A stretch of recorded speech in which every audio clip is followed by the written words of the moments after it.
Hi every one. ഇന്നത്തെ ക്ലാസ്സിൽ നമ്മൾ ഡിസ്കസ് ചെയ്യാൻ പോകുന്നത് ഗൂഗിളിൻ്റെ ഒരു AI ടൂളിനെ പറ്റിയിട്ടാണ്. അതായത് നമ്മുടെ നോട്ട്ബുക്ക് എല്ലാം എന്ന് പറയുന്നത് പലരും കേട്ടിട്ടുണ്ടാവും, പലരും യൂസ് ചെയ്യുന്നുണ്ടാവും. നമുക്കിപ്പോൾ ChatGPT ഉണ്ട്, ജെമിനി ഉണ്ട്, പിന്നെ എന്തിനാണ് നമ്മൾ ഈ നോട്ട്ബുക്ക് എല്ലാം യൂസ് ചെയ്യുന്നത്? നിങ്ങളിൽ അങ്ങനെ ചിന്തിക്കുന്നവരും ഉണ്ടാവും അല്ലെ. ഒരുപാട് യൂസ് ഉള്ള ഒരു സംഭവം തന്നെയാണ്. നമുക്ക് ഓഡിയോ ജനറേറ്റ് ചെയ്യാനും വീഡിയോ ജനറേറ്റ് ചെയ്യാനും സാധിക്കുന്നതായിരിക്കും. അതും നമുക്ക് ഇഷ്ടമുള്ള ലാംഗ്വേജിൽ, മലയാളത്തിൽ വേണമെന്നുണ്ടെങ്കിൽ മലയാളത്തിൽ വരെ ജനറേറ്റ് ചെയ്യാൻ സാധിക്കുന്നതായിരിക്കും. അതായത് നമ്മൾ കൊടുക്കുന്ന ടോപ്പിക്കിനനുസരിച്ച് ഇവർ രണ്ടുപേര് തമ്മിലുള്ള കോൺവെർസേഷൻ ആയിട്ടാണ് ഓഡിയോ ജനറേറ്റ് ചെയ്ത് തരിക. അത് മാത്രമല്ല, ഇത് നമ്മുടെ എക്സലിലെ ഏത് പ്രോബ്ലവും സോൾവ് ചെയ്ത് തരുന്നതായിരിക്കും. നമുക്ക് ഇത് യൂസ് ചെയ്ത് റിപ്പോർട്ട്സ് ജനറേറ്റ് ചെയ്യാനും പവർ പോയിന്റ് ഉണ്ടാക്കാനും സാധിക്കുന്നതായിരിക്കും. എക്സലിൽ എങ്ങനെ നോട്ട്ബുക്ക് എല്ലാം യൂസ് ചെയ്യാം എന്നുള്ളത് വീഡിയോന്റെ എൻഡിൽ ഡിസ്കസ് ചെയ്യുന്നുണ്ട്. അപ്പോൾ നമുക്ക് സ്റ്റാർട്ട് ചെയ്യാം. ആദ്യം തന്നെ നമുക്ക് നോട്ട്ബുക്ക് എല്ലാം എങ്ങനെ ഓപ്പൺ ചെയ്തെടുക്കാം എന്നുള്ളത് നോക്കാം.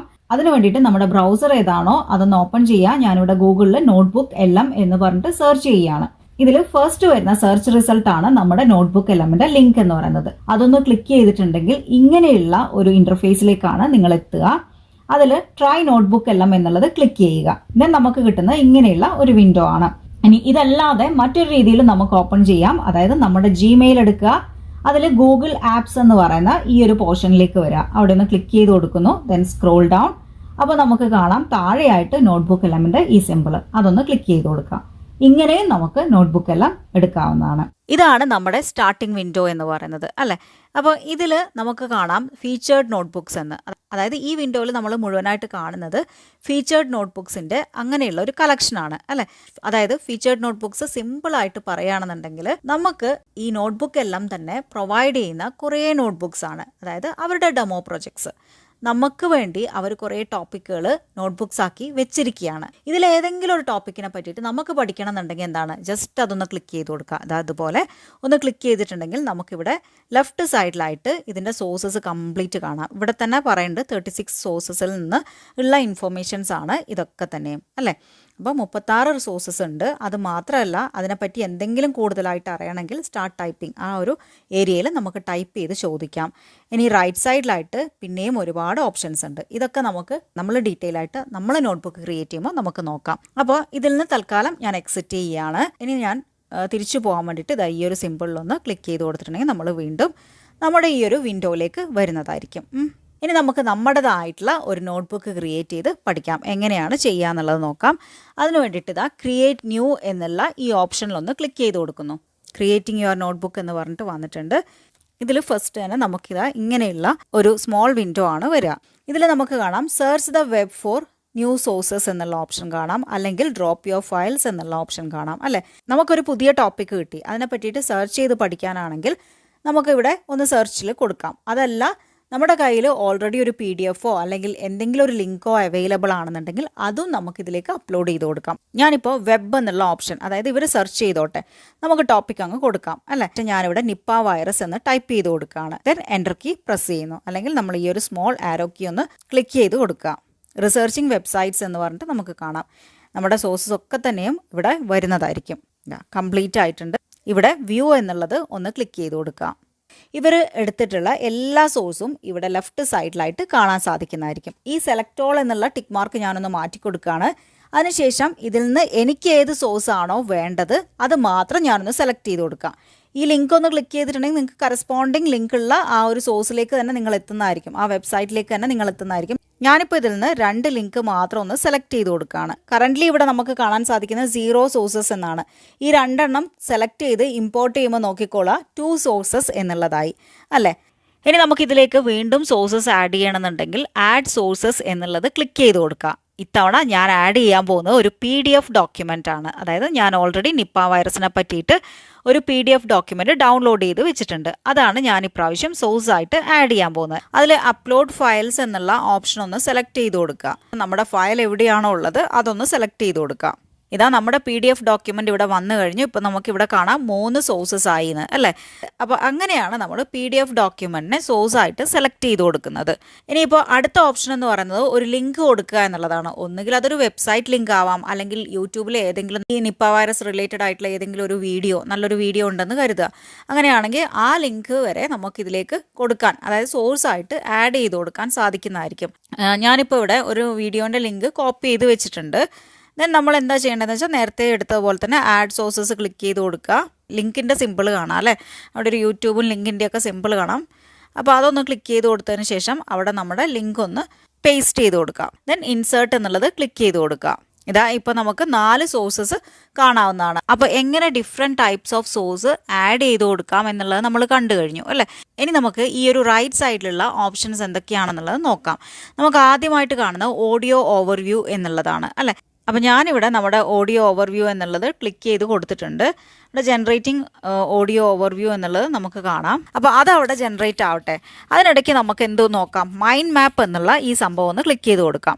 ഭയങ്കര യൂസ്ഫുൾ ആയിട്ടുള്ള ഒരു സംഭവം തന്നെയാണ് ഈ ഓഡിയോ ഓവർവ്യൂ എന്ന് പറയുന്നത്. അതായത് ഇപ്പോൾ ഈ ഒരു നിപ്പ വൈറസിനെ പറ്റിയിട്ടുള്ള ഈ ഡോക്യുമെൻ്റ് ഒന്നും നമുക്ക് വായിക്കണ്ട, പകരം നമ്മൾ ഈ ആഡ് ചെയ്ത് കൊടുത്ത ഈ സോഴ്സസിൽ നിന്ന് നമുക്ക് ഇതൊന്ന് പഠിച്ചെടുക്കണം. ഓക്കെ, റീഡ് ചെയ്ത് പോകാനൊന്നും നമുക്ക് സമയമില്ല. അപ്പോൾ ഒരു കോൺവെർസേഷൻ മോഡലിൽ, അതായത് 2 പേര് തമ്മിൽ അങ്ങോട്ടും ഇങ്ങോട്ടും ഈ നിപ്പ വൈറസിനെ പറ്റിയിട്ടുള്ള പല കാര്യങ്ങളും സംസാരിച്ച് നമ്മളെ അത് മനസ്സിലാക്കി തരിക എന്നുള്ളതാണ് ഈ ഓഡിയോ ഓവർവ്യൂ എന്ന് പറയുന്നത്. ഇത് നിങ്ങൾക്ക് എന്ത് വേണമെന്നുണ്ടെങ്കിലും അപ്ലോഡ് ചെയ്ത് കൊടുക്കാം. ഇതാ നമ്മുടെ ഓഡിയോ ഇവിടെ ജനറേറ്റ് ആയിട്ടുണ്ട്. നമുക്കൊന്ന് പ്ലേ ചെയ്യിച്ച് നോക്കാം. Imagine a virus with a case fatality rate somewhere between 40 and 75%. Yeah, which is just a staggering number to even think about. Right. I mean, we live in a world where a pathogen എന്ത് രസമായിട്ടാണ് അവർ ആ conversation കൊണ്ടുപോകുന്നത് അല്ലേ. അപ്പോൾ ഇങ്ങനെ നമുക്ക് പഠിക്കേണ്ട പല ടോപ്പിക്കുകൾ കൊടുക്കാം. നമുക്ക് ബോറടിക്കാതെ തന്നെ പഠിച്ചെടുക്കാൻ സാധിക്കുന്നതായിരിക്കും. ഇതാ വളരെ ക്വിക്കായിട്ട് തന്നെ മൈൻഡ് മാപ്പ് ജനറേറ്റ് ചെയ്ത് തന്നിരിക്കുകയാണ്. നമുക്കതൊന്ന് ഓപ്പൺ ചെയ്ത് നോക്കാം. ഇതാ നമുക്ക് വളരെ ഇൻട്രാക്റ്റീവ് ആയിട്ടുള്ള ഒരു മൈൻഡ് മാപ്പാണ് ജനറേറ്റ് ചെയ്ത് തന്നിട്ടുള്ളത് അല്ലേ. നമ്മളിതിൽ ഈ ഒരു ആരോ ഐക്കൺ ക്ലിക്ക് ചെയ്തിട്ടുണ്ടെങ്കിൽ അതിൻ്റെ എക്സ്പാൻഡ് ചെയ്തിട്ടുള്ള ഒരു മൈൻഡ് മാപ്പ് കൂടി ജനറേറ്റ് ആവുന്നതായിരിക്കും. കണ്ടല്ലോ. അപ്പോൾ നമുക്ക് ഏതൊരു കാര്യവും ഇങ്ങനെ മൈൻഡ് മാപ്പ് ജനറേറ്റ് ചെയ്തെടുത്ത് മനസ്സിലാക്കാൻ വളരെ ഈസി ആയിട്ട് തന്നെ സാധിക്കുന്നതായിരിക്കും. ഇനി നമുക്ക് ഇതിൽ നിന്ന് എക്സിറ്റ് ആവണമെന്നുണ്ടെങ്കിൽ ഞാൻ നേരത്തെ പറഞ്ഞതുപോലെ ഇതാ ഈ ഒരു നോട്ട്ബുക്ക് എലമെന്റ് സിമ്പിളിലൊന്ന് ക്ലിക്ക് ചെയ്ത് കൊടുത്തിട്ടുണ്ടെങ്കിൽ നമ്മൾ വീണ്ടും ഫീച്ചേർഡ് നോട്ട്ബുക്സിൻ്റെ ആ ഒരു പേജിലേക്കാണ് എത്തുക. ഇനിയിപ്പോൾ നമ്മൾ ക്രിയേറ്റ് ചെയ്തിട്ടുള്ള നിപ്പ വൈറസിൻ്റെ നോട്ട്ബുക്ക് ഒന്ന് കാണണമെന്നിരിക്കട്ടെ. നമുക്ക് വീണ്ടും അതൊന്ന് റെഫർ ചെയ്യണമെന്നുണ്ടെങ്കിൽ എന്ത് ചെയ്താൽ മതി, മൈ നോട്ട്ബുക്സ് എന്നുള്ള ഈ ഒരു പോർഷനിൽ ക്ലിക്ക് ചെയ്ത് കൊടുക്കുക. അപ്പോൾ നമ്മൾ ക്രിയേറ്റ് ചെയ്ത് വെച്ചിട്ടുള്ള എല്ലാ നോട്ട്ബുക്സും നമുക്കവിടെ കാണാൻ സാധിക്കുന്നതായിരിക്കും. ഇനി നമുക്കിവിടെ സ്ലൈഡ് ഡെക്ക് എന്ന് പറഞ്ഞിട്ടുള്ള ഒരു ഓപ്ഷൻ ഉണ്ട് അല്ലേ. അപ്പോൾ അതൊന്ന് നമുക്ക് ക്ലിക്ക് ചെയ്ത് നോക്കാം. നമുക്കിതാ കസ്റ്റമൈസ് സ്ലൈഡ് ഡെക്ക് എന്നുള്ള ഒരു വിൻഡോ ആണ് വന്നിട്ടുള്ളത്. ഇവിടെ നമുക്ക് ഡിസ്ക്രിപ്ഷൻ കൊടുക്കാനുള്ള ഒരു ബോക്സ് ഉണ്ട് അല്ലേ. അപ്പോൾ ഇതിൽ നമ്മൾ എന്താ ചെയ്യേണ്ടത്, describe the slide deck you want to create. അപ്പോൾ ഞാനിവിടെ കൊടുക്കാൻ പോകുന്നത് make a PowerPoint presentation consisting of 10 slides എന്ന് പറഞ്ഞിട്ട് കൊടുക്കുകയാണ്. അതായത് ഈ നിപ്പ വൈറസിൻ്റെ ഈ ഒരു ടോപ്പിക്ക് വെച്ചിട്ട് ഒരു 10 സ്ലൈഡ് ക്രിയേറ്റ് ചെയ്ത് തരാനാണ് ഞാൻ പറയുന്നത്. ഇവിടെ ജനറേറ്റിംഗ് സ്ലൈഡ് ഡെക്ക് എന്ന് നമുക്ക് കാണാം അല്ലേ. നോക്കാം നമുക്ക് ജനറേറ്റ് ചെയ്യോ ഇല്ലയോ എന്നുള്ളത്. ഇതാ നമ്മുടെ സ്ലൈഡ് ഇവിടെ റെഡി ആയിട്ടുണ്ട്. നമുക്കിതൊന്ന് ഓപ്പൺ ചെയ്ത് നോക്കാം. ഇവിടെ നമുക്കിങ്ങനെ ഓരോ സ്ലൈഡായിട്ട് തന്നെ കാണാം. ഇനിയിപ്പോൾ ഇത് പവർ പോയിന്റിലേക്ക് തന്നെ ഓപ്പൺ ചെയ്യാൻ വേണ്ടിയിട്ട് നമുക്ക് ഈ റൈറ്റ് സൈഡിലായിട്ട് കാണുന്ന ഈ 3 ഡോട്ട് ഒന്ന് ക്ലിക്ക് ചെയ്ത് കൊടുക്കുക. അവിടെ നമുക്ക് 3 ഓപ്ഷൻ കാണാം. അതായത് ഡൗൺലോഡ് PDF ഡോക്യുമെൻ്റ്, ഒന്നുകിൽ നിങ്ങൾക്ക് PDF ഡോക്യുമെൻ്റ് ആയിട്ട് വെക്കാം, അതല്ലെങ്കിൽ എന്താണ് PPTയിലേക്ക് തന്നെ ഡൗൺലോഡ് ചെയ്തെടുക്കാം, അതും അല്ലെങ്കിൽ ഡിലീറ്റ് ചെയ്ത് കളയാൻ വേണ്ടെങ്കിൽ അല്ലേ. അപ്പോൾ ഞാനിവിടെ പവർ പോയിന്റ് എന്നുള്ളതാണ് ക്ലിക്ക് ചെയ്ത് കൊടുക്കുന്നത്. നമുക്കിത് ഡൗൺലോഡ് ചെയ്ത് സേവ് ചെയ്ത് വെക്കാം. ഇനി നമുക്കിതൊന്ന് ഓപ്പൺ ചെയ്ത് നോക്കാം.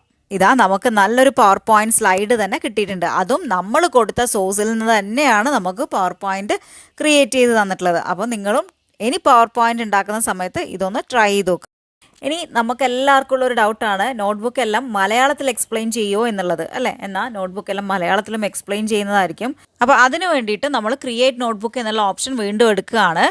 അതിനുശേഷം ഞാനിതാ നമ്മൾ എത്തിയിട്ടുള്ള ഈ വിൻഡോ ഒന്ന് ക്ലോസ് ചെയ്ത് കൊടുക്കുകയാണ്. ദെൻ ഈ സെറ്റിങ്സ് എന്നുള്ള ഓപ്ഷൻ ഉണ്ടല്ലോ അതൊന്ന് എടുക്കുക. അതിനുശേഷം ഔട്ട്പുട്ട് ലാംഗ്വേജ് എന്നുള്ളത് സെലക്ട് ചെയ്ത് കൊടുക്കുക. ഇതിൽ നമ്മൾ ഇംഗ്ലീഷ് എന്നുള്ളത് മാറ്റിയിട്ട് ഇവിടെ നമുക്ക് എന്ത് സെലക്ട് ചെയ്യാം, മലയാളം എന്നുള്ളത് സെലക്ട് ചെയ്ത് കൊടുക്കാം. ദെൻ സേവ് എന്നുള്ളത് ക്ലിക്ക് ചെയ്ത് കൊടുക്കാവുന്നതാണ്.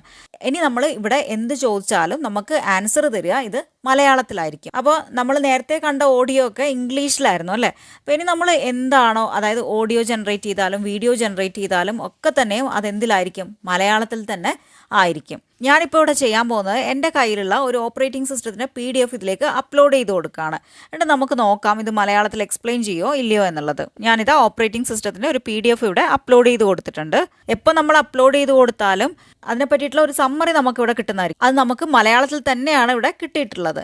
ഇനി ഞാനിവിടെ ഓഡിയോ ഓവർവ്യൂ എന്നുള്ളത് ക്ലിക്ക് ചെയ്ത് കൊടുക്കുകയാണ്. നമ്മുടെ ഓഡിയോ ഇവിടെ ജനറേറ്റ് ആയിക്കൊണ്ടിരിക്കുകയാണ്. അതിനിടയിൽ ഞാനൊന്ന് ഫ്ലാഷ് കാർഡ്സും ക്ലിക്ക് ചെയ്ത് കൊടുക്കുന്നുണ്ട്. അതുപോലെ തന്നെ ക്വിസും ക്ലിക്ക് ചെയ്ത് കൊടുക്കുകയാണ്. ക്വിസ് ക്ലിക്ക് ചെയ്തപ്പോൾ നമുക്ക് ഇങ്ങനെയുള്ളൊരു വിൻഡോ വന്നിട്ടുണ്ട്. അതായത് നമ്മുടെ ഇഷ്ടത്തിനനുസരിച്ച് നമുക്ക് ക്വിസിനെ കസ്റ്റമൈസ് ചെയ്യാം. എന്താണ് നമുക്ക് വേണ്ടതെന്ന് സ്പെസിഫൈ ചെയ്ത് പറഞ്ഞു കൊടുക്കാവുന്നതാണ്. അപ്പോൾ ഞാനിവിടെ കൊടുക്കാൻ പോകുന്നത് ക്രിയേറ്റ് 10 MCQ ഓൺ OS എന്ന് പറഞ്ഞിട്ടാണ്. ദെൻ ജനറേറ്റ് എന്നുള്ളത് ക്ലിക്ക് ചെയ്ത് കൊടുക്കുന്നു. അപ്പോൾ നമ്മൾ ക്ലിക്ക് ചെയ്തിട്ടുള്ള 3 കാര്യങ്ങൾ ഇവിടെ ജനറേറ്റ് ആയിക്കൊണ്ടിരിക്കുകയാണ്. നമ്മുടെ ഫ്ലാഷ് കാർഡും കമ്പ്യൂട്ടർ ക്വിസും ഇവിടെ റെഡി ആയിട്ടുണ്ട്. നമ്മുടെ ക്വിസ് ഒന്ന് ക്ലിക്ക് ചെയ്ത് നോക്കാം.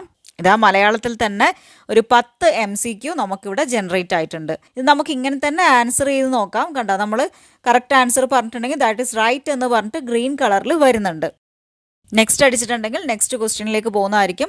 അതുപോലെ റോങ് ആൻസർ ആണ് ക്ലിക്ക് ചെയ്യുന്നതെങ്കിൽ ഇവിടെ റോങ്ങിന്റെ സിമ്പിൾ വരുന്നുണ്ട് അല്ലേ. സെയിം ടൈം നമുക്ക് റൈറ്റ് ആൻസർ എന്താണെന്ന് കാണിച്ചു തരികയും ചെയ്യുന്നുണ്ട്. അപ്പോൾ എങ്ങനെയുണ്ട് നമ്മുടെ നോട്ട്ബുക്ക് എല്ലാം? വളരെ യൂസ്ഫുൾ അല്ലേ അല്ലേ. ഇനി നമുക്ക് ഫ്ലാഷ് കാർഡ് ഒന്ന് എടുത്ത് നോക്കാം. ഈ ഫ്ലാഷ് കാർഡിൽ ആൻസർ കാണാനുള്ള ഓപ്ഷൻ താഴെയായിട്ട് ഉണ്ട്. ഞാൻ അതിനിടയിൽ വീഡിയോ ജനറേറ്റ് ചെയ്യാനുള്ള ഓപ്ഷൻ കൂടി ക്ലിക്ക് ചെയ്ത് കൊടുക്കുകയാണ്. ജനറേറ്റ് എന്നുള്ളത് ക്ലിക്ക് ചെയ്യുന്നു. ഇതാ നമ്മുടെ ഓഡിയോ ഇവിടെ റെഡി ആയിട്ടുണ്ട്. നമുക്കിതൊന്ന് പ്ലേ ചെയ്ത് നോക്കാം. ഇപ്പോൾ ഈ നിമിഷം നിങ്ങൾ ഈ സംസാരം കേട്ടുകൊണ്ടിരിക്കുമ്പോൾ നിങ്ങളുടെ പോക്കറ്റിലിരിക്കുന്ന സ്മാർട്ട് ഫോൺ നിങ്ങളോട് നിരന്തരം കള്ളം പറയുകയാണ് എന്ന് പറഞ്ഞാൽ നിങ്ങൾ വിശ്വസിക്കുമോ? ശരിക്കും കേൾക്കുമ്പോൾ വലിയ അതിശയം തോന്നും അല്ലേ? അതെ, അതായത് നിങ്ങളുടെ ഫോണോ കമ്പ്യൂട്ടറോ ഒരേ സമയം ഒരുപാട് കാര്യങ്ങൾ ചെയ്യുന്നുണ്ടെന്നും അതിന് അനന്തമായ മെമ്മറി ഉണ്ടെന്നൊക്കെ അത് നിങ്ങളെ വിശ്വസിപ്പിക്കുന്നുണ്ട്. നിങ്ങളുടെ കമ്പ്യൂട്ടറിനും ഫോണിനുമുള്ളിലെ ഈ മാന്ത്രിക വിദ്യകൾ നിയന്ത്രിക്കുന്ന ആ അദൃശ്യനായ സൂപ്പർ മാനേജറെ കുറിച്ചാണ് ഇന്ന് നമ്മൾ ഈ ഡീപ് ഡൈവിലൂടെ പരിശോധിക്കുന്നത്. അതെ, ഓപ്പറേറ്റിംഗ് സിസ്റ്റം അഥവാ OS. തീർച്ചയായും നമുക്ക് നല്ല അടിപൊളിയായിട്ടുള്ള ഒരു ഓഡിയോ തന്നെയാണ് ജനറേറ്റ് ചെയ്ത് തന്നിട്ടുള്ളത്. അത് നമുക്ക് കേൾക്കുമ്പോൾ ബോറടിക്കില്ല. കാരണം ഇവർ തമ്മിലുള്ള ഒരു കോൺവെർസേഷൻ ആയിട്ടാണ് ഈ ഒരു ഓഡിയോ പോകുന്നത്. മുന്നോട്ട് പോകും തോറും നല്ല ഇൻട്രസ്റ്റിംഗ് ആയിട്ട് തോന്നുകയാണ് ചെയ്യുക. അപ്പോൾ നമുക്ക് അറിയാത്ത ഏതൊരു സബ്ജക്റ്റും നമുക്കിങ്ങനെ പഠിച്ചെടുക്കാവുന്നതാണ്. അങ്ങനെ കുറച്ച് മിനിറ്റുകൾക്കുള്ളിൽ തന്നെ നമ്മുടെ വീഡിയോ ഇവിടെ ജനറേറ്റ് ആയിട്ടുണ്ട്. അപ്പോൾ നമുക്ക് അതൊന്ന് കണ്ടു നോക്കാം. ഇതാ പ്ലേ ചെയ്യാണ്. നമുക്ക് മാക്സിമൈസ് ചെയ്യാനുള്ള ഓപ്ഷൻ ഉണ്ട്. വലിയ സ്ക്രീനിൽ തന്നെ കാണാവുന്നതാണ്. കൈകാര്യം ചെയ്യുന്ന അദൃശ്യനായ ആ സിറ്റി മാനേജറാണ് ഓപ്പറേറ്റിംഗ് സിസ്റ്റം അഥവാ OS. ഈ വിശദീകരണത്തിൽ നമ്മൾ 5 പ്രധാന കാര്യങ്ങളിലൂടെയാണ് കടന്നുപോകുന്നത്. അദൃശ്യനായ സിസ്റ്റം മാനേജർ, ഒരു പ്രോസസ്സിന്റെ ഘടന, CPU ഷെഡ്യൂളിംഗ്, കോണ്ടെക്സ്റ്റ് സ്വിച്ചിംഗ്, പിന്നെ ഏറ്റവും ഒടുവിൽ സിസ്റ്റം സ്തംഭിക്കുന്ന ഡെഡ്ലോക്കുകൾ. കണ്ടോ, വളരെ ക്ലിയർ ആയിട്ട് സ്റ്റെപ്പ് ബൈ സ്റ്റെപ്പ് ആയിട്ടാണ് ഇത് നമുക്ക് എക്സ്പ്ലെയിൻ ചെയ്ത് തരുന്നത്. ഇനി നമുക്ക് ഒരു കാര്യം കൂടി നോക്കാം. ഞാനിവിടെ ടൈപ്പ് ചെയ്യുകയാണ്. Please give summary of this PDF include important points. നമുക്ക് നല്ലൊരു സമ്മറിയും അതുപോലെ ഇമ്പോർട്ടൻറ്റ് പോയിന്റ്സും തരുമോ എന്നുള്ളത് നോക്കാം. കണ്ടോ, ഓവർവ്യൂ ആൻഡ് ഫങ്ഷൻസ് എന്ന് പറഞ്ഞിട്ട് വളരെ ക്ലിയർ ആയിട്ട് എന്തൊക്കെ OSൽ അറിയണം നമ്മൾ എന്നുള്ളത് പോയിന്റ് ബൈ പോയിന്റ് ആയിട്ട് നമുക്കിവിടെ പറഞ്ഞു തന്നിട്ടുണ്ട്. അപ്പോൾ നമ്മൾ കൊടുത്തിട്ടുള്ള PDF-ൽ നിന്ന് വളരെ കറക്റ്റായിട്ട് പോയിന്റ്സ് മാത്രം കളക്ട് ചെയ്തിട്ട് കിട്ടിയിട്ടുണ്ട്. അതിനുശേഷം നമുക്കുള്ള ഡൗട്ട് ക്ലിയർ ചെയ്യാനായിട്ട് അവർ തന്നെ നമുക്ക് കുറച്ച് ക്വസ്റ്റ്യൻസ് തരുന്നുണ്ട്. ഇതിലേതെങ്കിലും ക്ലിക്ക് ചെയ്ത് കൊടുത്താൽ അതിൻ്റെ ആൻസർ നമുക്കിവിടെ പറഞ്ഞു തരുന്നതായിരിക്കും. അപ്പോൾ അങ്ങനെ നമ്മൾ വീഡിയോ ജനറേറ്റ് ചെയ്യുന്നതും അതുപോലെ സമ്മറി ജനറേറ്റ് ചെയ്യുന്നതും കണ്ടു കഴിഞ്ഞു. ഇനി നമുക്ക് അടുത്തതായിട്ട് എക്സലിൽ ഇതെങ്ങനെ യൂസ്ഫുൾ ആക്കാം എന്നുള്ളത് നോക്കാം. അപ്പോൾ അതിന് വേണ്ടിയിട്ട് ഞാനിതാ ഈ ഒരു സിമ്പിളിൽ ക്ലിക്ക് ചെയ്തിട്ട് നമ്മുടെ ഹോം പേജിലേക്ക് പോവുകയാണ്. ദെൻ ക്രിയേറ്റ് നോട്ട്ബുക്ക് എന്നുള്ളത് ക്ലിക്ക് ചെയ്ത് കൊടുക്കുന്നു. ദെൻ നമ്മൾ അപ്ലോഡ് ഫയൽസ് എന്നുള്ളത് ക്ലിക്ക് ചെയ്തിട്ട് ഒരു എക്സൽ ഫയൽ ഇതിലേക്ക് അപ്ലോഡ് ചെയ്ത് കൊടുക്കുകയാണ്. എക്സൽ ഫയൽ അപ്ലോഡ് ചെയ്യുമ്പോൾ ഒരു കാര്യം പ്രത്യേകം ശ്രദ്ധിക്കുക. നമ്മുടെ എക്സൽ ഫയൽ സാധാരണ XLSX എന്നുള്ള ഫോമാറ്റിലായിരിക്കും ഉണ്ടാവുക അല്ലേ. പക്ഷേ നമ്മൾ ആ ഒരു ഫോമാറ്റിലേക്ക് ഇവിടുന്ന് അപ്ലോഡ് ചെയ്ത് കൊടുക്കരുത്, അത് വർക്ക് ആവില്ല. പകരം .csv എന്നുള്ള ഫോമാറ്റിലേക്ക് നമ്മുടെ എക്സൽ ഫയലിനെ മാറ്റണം. ഞാനിവിടെ ഒരു എക്സൽ ഫയൽ എടുത്തിട്ട് എങ്ങനെ അത് ചെയ്യാമെന്നുള്ളത് കാണിച്ചു തരാം. അതിനുവേണ്ടി സേവ് ആസ് എന്നുള്ള ഓപ്ഷൻ ക്ലിക്ക് ചെയ്ത് കൊടുക്കുക. ദെൻ .csv എന്നുള്ള ഫോമാറ്റ് ഇവിടുന്ന് സെലക്ട് ചെയ്യുക, സേവ് ചെയ്യുക. അങ്ങനെ നമ്മുടെ ഈ ഒരു വർക്ക്ഷീറ്റ് ഇപ്പോൾ CSV ഫോമാറ്റിലാണ് ഉള്ളത്. ഇനി നമുക്ക് എന്ത് ചെയ്യാം, ഇതിലേക്ക് അപ്ലോഡ് ചെയ്ത് കൊടുക്കാം അല്ലേ. അപ്പോൾ അപ്ലോഡ് ഫയൽസ് എന്നുള്ളത് ക്ലിക്ക് ചെയ്ത് കൊടുക്കുന്നു.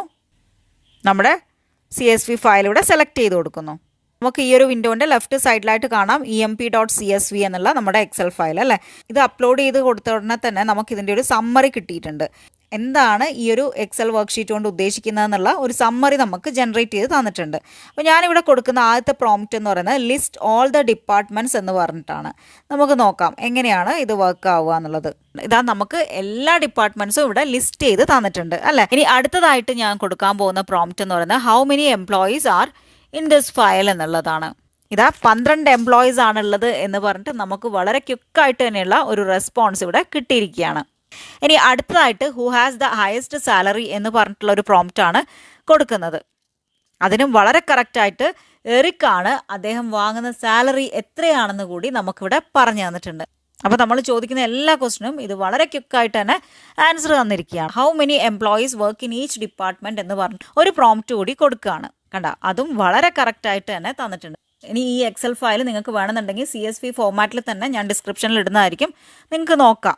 ഇനി ഞാൻ അടുത്തതായിട്ട് ക്രിയേറ്റ് ആൻ എംപ്ലോയി റിപ്പോർട്ട് എന്ന് പറഞ്ഞിട്ട് കൊടുക്കുകയാണ്. അപ്പോൾ നമുക്ക് ഈ റൈറ്റ് സൈഡിലായിട്ട് ജനറേറ്റിംഗ് റിപ്പോർട്ട് എന്ന് പറഞ്ഞിട്ട് കാണാം അല്ലേ. എംപ്ലോയി പേഴ്സണൽ റിപ്പോർട്ട് എന്ന് പറഞ്ഞിട്ട് ഇവിടെ വന്നിട്ടുണ്ട് അല്ലേ. അത് നമുക്കൊന്ന് ഓപ്പൺ ചെയ്ത് നോക്കാം. ഈ 3 ഡോട്ട് ക്ലിക്ക് ചെയ്യുമ്പോൾ ഒരുപാട് ഓപ്ഷൻസ് നമുക്ക് വരുന്നുണ്ട് അല്ലേ. ഒന്നുകിൽ ഡോക്സിലേക്ക് എക്സ്പോർട്ട് ചെയ്യാം, അല്ലെങ്കിൽ ഷീറ്റ്സിലേക്ക് എക്സ്പോർട്ട് ചെയ്യാം. അപ്പോൾ റിപ്പോർട്ട് നമുക്ക് നല്ലത് എന്തിലാണ്, ഷീറ്റ്സിൽ തന്നെയാണ്. സോ ഞാൻ എക്സ്പോർട്ട് ടു ഷീറ്റ്സ് എന്നുള്ളത് ക്ലിക്ക് ചെയ്ത് കൊടുക്കുകയാണ്. ഇതാ നമുക്ക് നമ്മുടെ എക്സൽ ഷീറ്റ് ഇവിടെ ഓപ്പൺ ആയിട്ടുണ്ട്. ഫസ്റ്റ് ഷീറ്റിൽ നമുക്കിവിടെ എംപ്ലോയി കൗണ്ടും അവരുടെ എക്സ്പെൻഡിച്ചറും ആണ് തന്നിട്ടുള്ളത്. എന്നാൽ അടുത്ത ഷീറ്റുകളിലേക്ക് ഇതിലുള്ള ഓരോ ഡിപ്പാർട്ട്മെൻറ്റിൽ വർക്ക് ചെയ്യുന്നവരുടെ ഡീറ്റെയിൽസ് ആണ് ഉള്ളത്. അതായത് ഒരു ഡിപ്പാർട്ട്മെൻറ്റിന് ഒരു ഷീറ്റ് വെച്ചിട്ട് ഇത് ക്രിയേറ്റ് ചെയ്ത് നല്ലൊരു അടിപൊളി റിപ്പോർട്ട് ഇവിടെ ഉണ്ടാക്കി തന്നിട്ടുണ്ട്.